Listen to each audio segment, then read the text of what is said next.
વલસાડ જિલ્લાના નારગોલ, ઉમરગામ અને ખતલવાડ સહિત સમગ્ર જિલ્લાના માછીમારો વચ્ચે ચાલતો વિવાદ વધુ ઉગ્ર બન્યો છે। ઉમરગામના માછીમારોના આક્ષેપ મુજબ જાફરાબાદના માછીમારો ગેરકાયદેસર રીતે પોતાનો વિસ્તાર છોડી અને હદને લઈને થયેલી તમામ સમજૂતીઓનો ભંગ કરી અને વલસાડ જિલ્લાના દરિયા કિનારા વિસ્તારમાં ગેરકાયદેસર રીતે માછીમારી કરવા માટે આવે છે, ત્યારે સરકારી નીતિ નિયમો અને માછીમાર સંગઠનો વચ્ચે થયેલી અગાઉની સમજૂતીનો ભંગ કરતા તેઓ અહીંના માછીમારોને મોટું નુકસાન થાય છે, જેથી અનેક માછીમાર પરિવારોની રોજીરોટી પણ સામે અનેક સવાલો ઉઠી રહ્યા છે।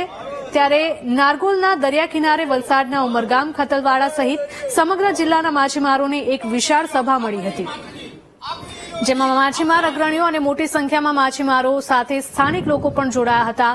હજુ પણ સૌરાષ્ટ્રના જાફરાબાદના માછીમારોની દાદાગીરી યથાવત રહેશે તો આગામી સમયમાં આ મામલે ઉગ્ર પ્રત્યાઘાત પણ પડશે તેવી પણ ચીમકી ઉચ્ચારી હતી। ફિશિંગ કરે એમને અલગ હિસ્સો આપેલો છે, તેને પછી ફિશિંગ કરે એ ગિલનેટ વાળા હોય છે એ પ્રમાણે છે, અને બે હિસ્સો થઈ ગયેલો। સૌરાષ્ટ્ર તરફના માછીમારો સૌરાષ્ટ્ર તરફ ફિશિંગ કરે અને દક્ષિણ ગુજરાતના માછીમારો દક્ષિણ ગુજરાત તરફ ફિશિંગ કરે એ પ્રમાણે હિસ્સો હતો।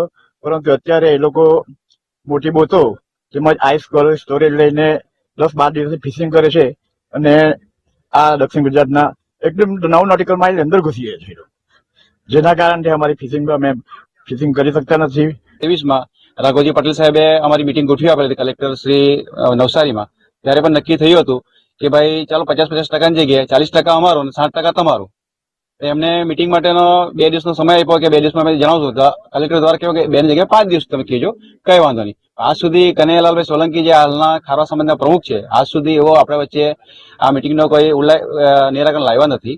પ્લસ બીજું એવું કે આ ફિશિંગ એવી છે કે જે અમે લોકો ફિશિંગ કરીએ અને અમારી ફિશિંગમાં આખી ટોટલ અમારી આજીવિકા છીનવાઈ જાય છે, જેથી અમે લોકો આજે નિરાધાર થઈને બેઠા છે।